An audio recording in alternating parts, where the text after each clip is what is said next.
A saga do Prêmio Nobel. Versão e distribuição Sinapse. A saga do Nobel é a história das grandes descobertas e das ideias do século XX. Einstein, Curie, Pavlov, Fleming e também Camus, Hemingway, Luther King e o Dr. Schweitzer já se tornaram lendas. No campo das ciências do comportamento, o Nobel premiou 2 cientistas europeus. Em 1904, o russo Ivan Pavlov, que descobriu o reflexo condicionado.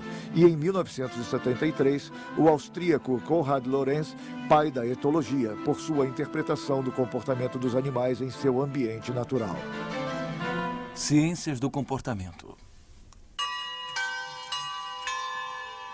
Quando se diz Pavlov, logo se pensa cão, sineta, carne, saliva, o que já é um reflexo pavloviano. O reflexo condicionado descoberto por Ivan Pavlov é um elemento essencial para o estudo do funcionamento do cérebro. E, portanto, do comportamento do homem e do animal.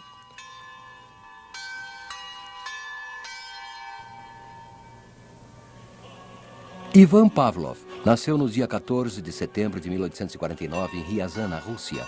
É o mais velho de uma família de 11 filhos. Seu pai é sacerdote do ritual grego.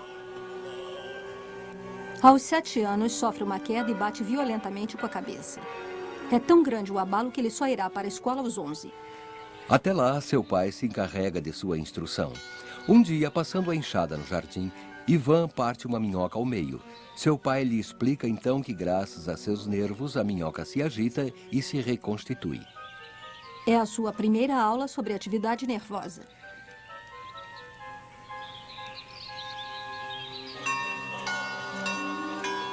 Ivan faz seus estudos secundários em um seminário, mas em 1870, influenciado pelo movimento intelectual progressista, rompe com o clero para se dedicar às ciências da natureza.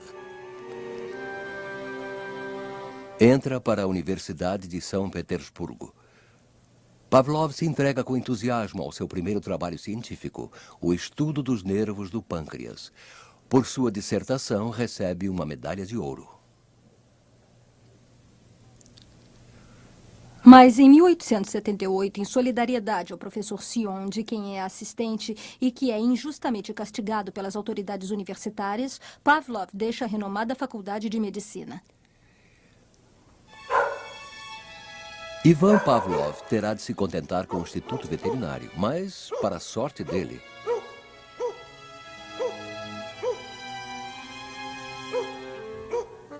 torna-se assistente do professor Botkin, ex-aluno de Claude Bernard, o inventor do método experimental. Seu laboratório é um casebre caindo aos pedaços, antes utilizado como casa de zelador. Mas ali, Pavlov desfruta de total liberdade. Dedica-se a experiências decisivas para sua tese sobre os nervos do coração que contribuem para a circulação sanguínea.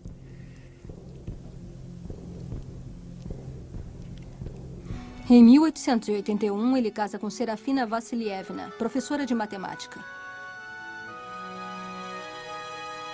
Após defender sua tese de forma brilhante, Pavlov inicia o estudo dos sucos que contribuem para a digestão, a saliva e o suco gástrico.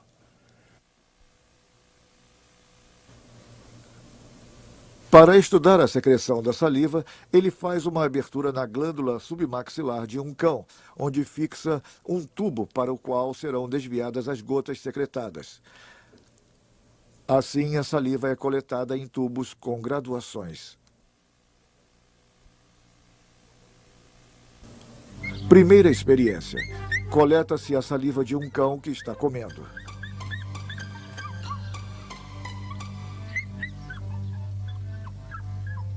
Segunda experiência. Mostra-se a carne ao cão e depois retira-se. Ele vai salivar. Ele está com o que costumamos chamar de água na boca. Resultado: a quantidade de saliva é idêntica. Será que acontece o mesmo com o suco gástrico? Para descobrir, Pavlov fará uma operação que permita separar no estômago o suco gástrico dos alimentos. No estômago de um cão, ele cria uma bolsa onde os alimentos não chegam. Como o pequeno estômago possui o mesmo sistema de nervos e de mucosas que o grande, ele irá reagir aos mesmos estímulos e fornecerá um suco puro. Pequenos tubos serão fixados naquela parte isolada.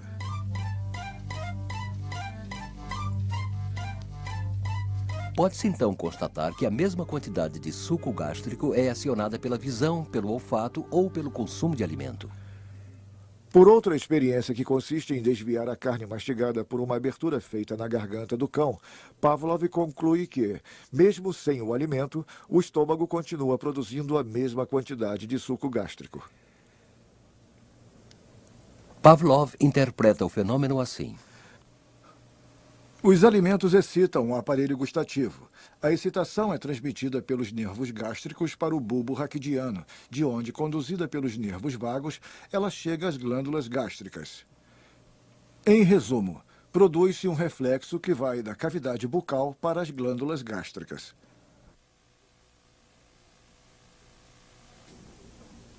Mas como explicar o fato da excitação salivar e gástrica serem acionadas da mesma forma pela simples visão de um alimento?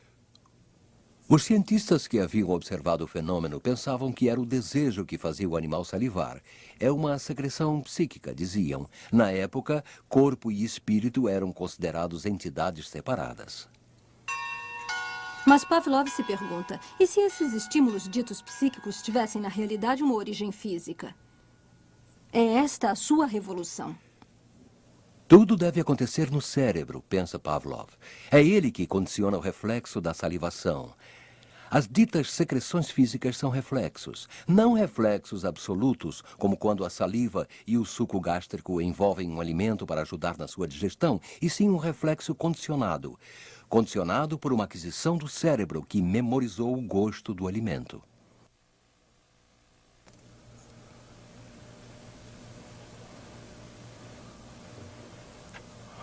Para comprovar, Pavlov cria um grupo de cães bem novos durante 6 meses apenas com leite. A visão e o cheiro da carne deixam-os indiferentes.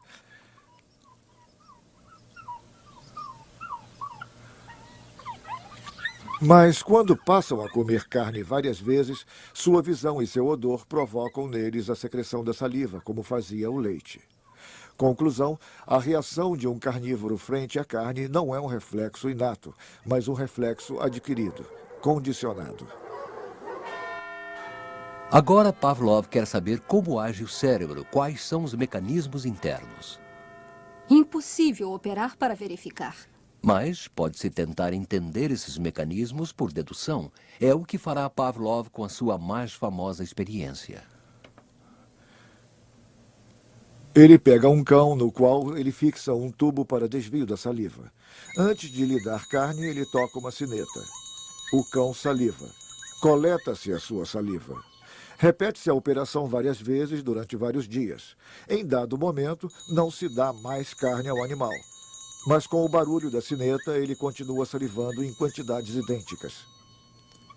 É lógico que uma sineta não leva à salivação. Pavlov conseguiu demonstrar que, associando a salivação diante da carne a um estímulo diferente, a sineta, consegue-se criar, após um certo tempo, em resposta ao estímulo, um reflexo condicionado artificial. O cão saliva ao ouvir a sineta como se estivesse vendo a carne. Mas como explicar esse reflexo condicionado? Pavlov achava que era devido a uma propriedade do córtex cerebral. O córtex cerebral é constituído de 14 bilhões de neurônios submetidos a inúmeras interações recíprocas.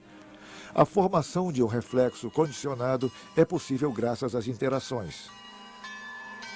A coincidência entre uma excitação que acontece num ponto preciso do córtex cerebral e uma excitação mais intensa em um outro ponto determina, após um tempo mais ou menos longo, a criação de um caminho mais fácil entre estes dois pontos.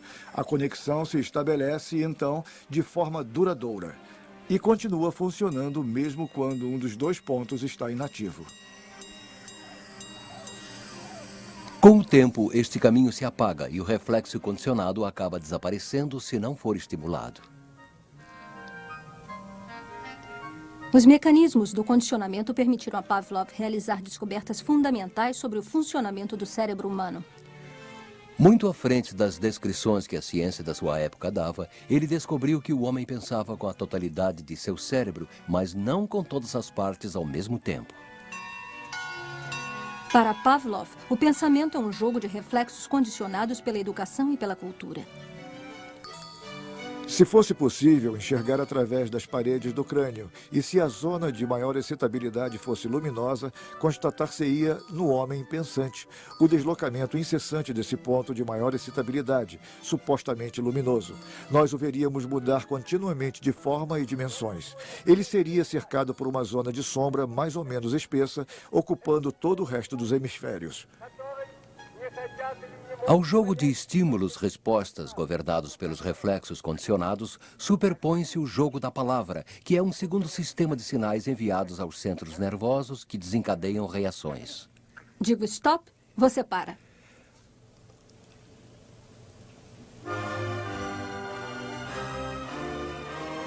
Respeitado pelo governo soviético, que até deu seu nome à cidade de Pavlovo, Pavlov recebeu nos anos 20 os recursos para montar um departamento de fisiologia no Instituto de Medicina Experimental de Leningrado, sem, no entanto, se submeter ao regime. Esse prédio, idealizado por ele, incluía um bloco experimental cujas fundações e vigas ficavam sobre almofadas de areia para evitar qualquer vibração que pudesse interferir nos resultados das suas experiências. Era chamado a Torre do Silêncio.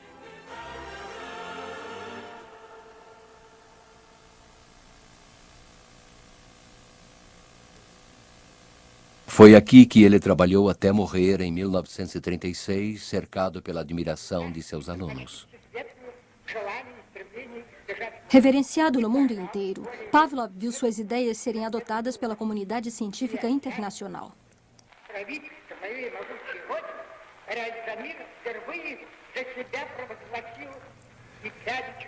Admirava-se nele o homem que, partindo da observação das secreções salivares e gástricas, havia desvendado a estreita dependência entre os fenômenos psíquicos e as reações fisiológicas.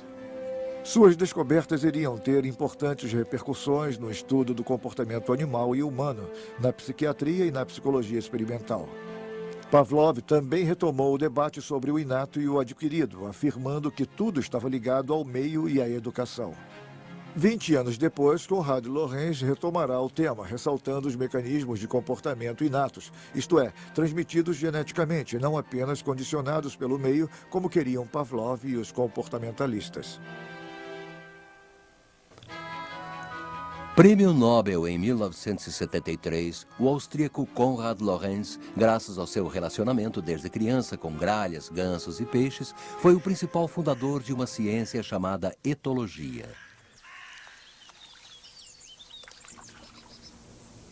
A etologia é o estudo comparado do comportamento dos indivíduos observados em seu ambiente natural e não em laboratório. O Pequeno Príncipe chega ao nosso planeta e começa a estudar todos os animais, todas as plantas, tudo que existe na Terra. Há tanta coisa para conhecer. E entre tantas coisas, uma raposa se aproxima do Pequeno Príncipe e diz: "Por favor, me cative." E o Pequeno Príncipe responde: "Há tanta coisa para conhecer, não tenho tempo de te cativar."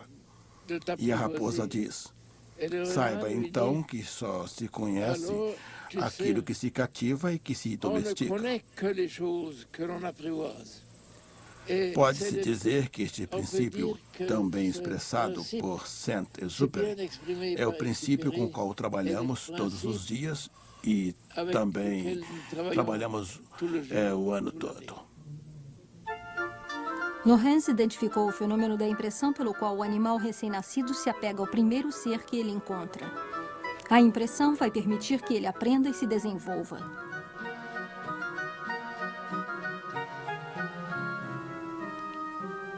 Nascido em 1903, filho de um rico e célebre cirurgião, Konrad passa toda a sua infância no solar de Altenberg, às margens do Danúbio. Animais de todas as espécies, como provam seus desenhos, vivem em liberdade na propriedade da família.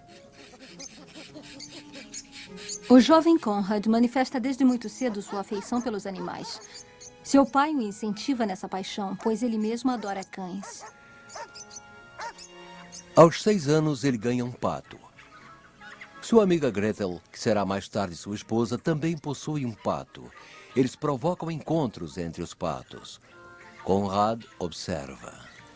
Eu me lembro que meu patinho parou de falar só piu-piu para dizer pip-pip, saudando assim o patinho da Gretel.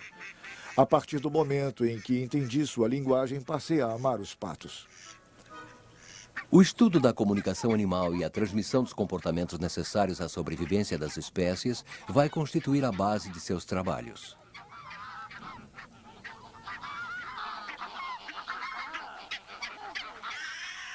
Ele está com 22 anos quando encontra, por acaso, o pássaro que vai decidir o seu futuro. Trata-se de uma gralha fêmea que ele vê na gaiola em uma loja de animais. Com pena dela, compra a ave para libertá-la. Leva-a para casa e a alimenta. Dá-lhe o nome de Choc.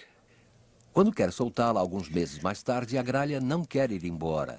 Ela o segue o tempo todo. Choc se apegou a mim como a uma mãe.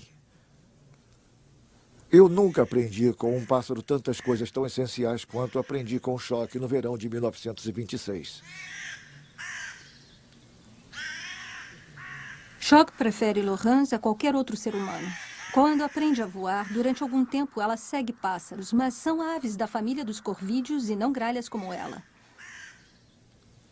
Laurence chega à conclusão de que os pássaros criados sozinhos não sabem a que espécie pertencem. Seu instinto social e seu impulso sexual são dirigidos a qualquer ser vivo com o qual tenham partilhado momentos sensíveis da sua juventude.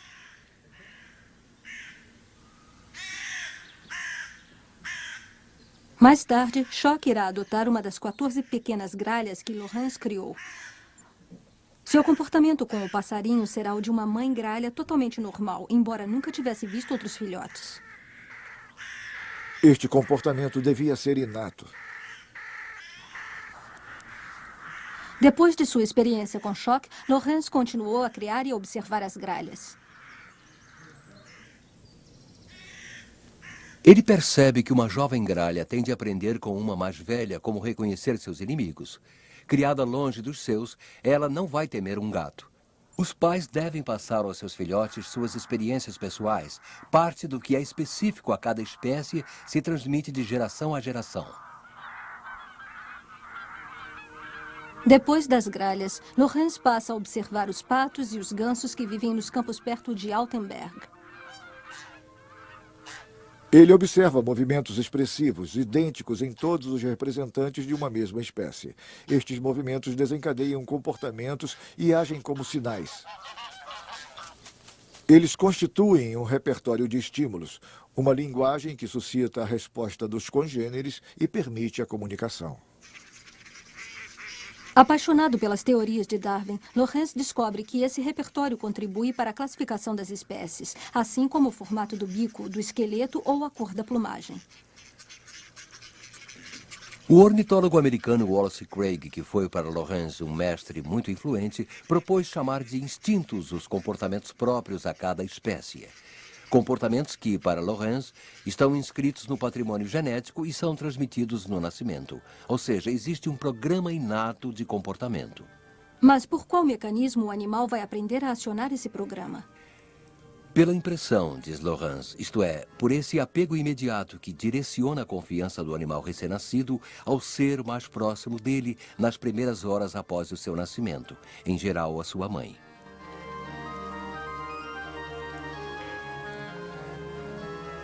É a impressão que vai inscrever o filhote no seio da sua espécie e fazer com que mais tarde ele reconheça o seu parceiro sexual. Para o filhote sem a impressão, o mundo é incoerente. Ele não pode aprender.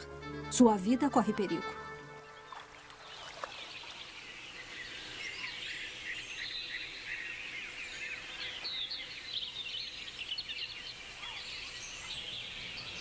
Laurence já havia observado o problema da impressão com Choc, mas foi tomando o lugar de uma mãe ganso que ele confirma esse conceito fundamental. O ganso Martina nasceu de um ovo roubado na floresta e colocado numa chocadeira elétrica. O que tornou este fato decisivo foi Laurence estar presente quando o pássaro quebrou a sua casca e lançou seu primeiro olhar sobre o mundo. Esta minúscula vida me cumprimentou. Pescoço esticado e nuca levantada, logo emitiu com várias sílabas o som que nos gansos cinzentos corresponde a um contato. Ela cumprimentava exatamente como o ganso adulto, como ela continuaria fazendo milhares de vezes durante a sua vida. Mas ela já cumprimentava como se fosse a milésima vez. Como os pios e Martina não deixavam Laurence dormir, passados alguns dias ele resolve deixá-la com um ganso selvagem. Vendo Laurence se afastar, Martina solta gritos de desespero. Tem medo de ser abandonada. Na vida selvagem, abandono significa morte certa.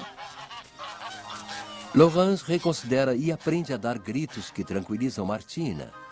Vi, vi, vi, vi, vi, vi, vi, vi.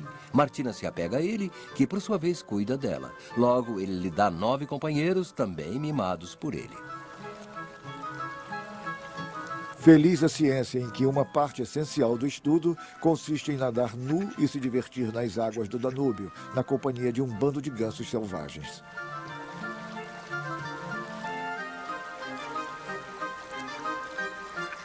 As descobertas essenciais de Laurence se situam de 1935 a 1938. Professor na Universidade de Viena, ele vem passar o verão em Altenberg. Seu laboratório é a natureza que cerca a propriedade da família. Ele multiplica as experiências. Recolhe ovos que são colocados em chocadeiras, cuida dos jovens gansos, separa-os em vários grupos e observa as diferentes reações de um grupo para outro. Os gansos que têm a impressão do homem o seguem ao invés de seguir outro ganso.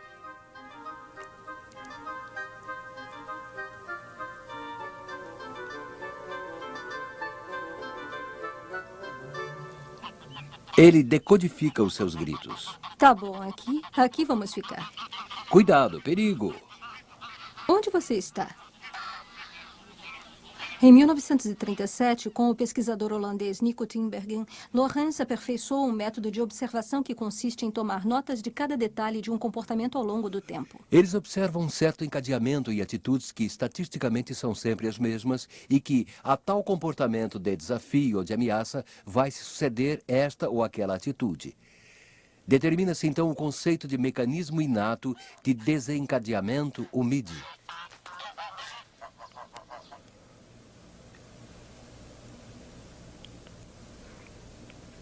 Experiência a que Tinbergen e Laurence se dedicam.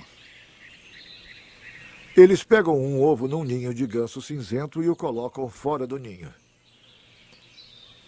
O ganso faz rolar o ovo em direção ao ninho, curvando o pescoço, empurrando-o com bicadas e acomodando o ovo com habilidosas cabeçadas. No meio do percurso, Laurence retira o ovo. O ganso continua empurrando um ovo inexistente. Conclusão: os movimentos que consistem em empurrar o ovo são uma unidade de comportamento inato que, uma vez iniciada, deve ir até o fim. Esta experiência reforça para Laurence a ideia de que esses comportamentos são inatos e se transmitem dentro de cada espécie. Quando estabelece que certos comportamentos são transmitidos no nascimento, Laurence se opõe ferozmente aos comportamentalistas e principalmente a Pavlov, que afirmava que tudo é condicionado pelo ambiente. Laurence contrapõe. Como pode um comportamento ser condicionado se não existir no organismo um programa inato que permita esse condicionamento?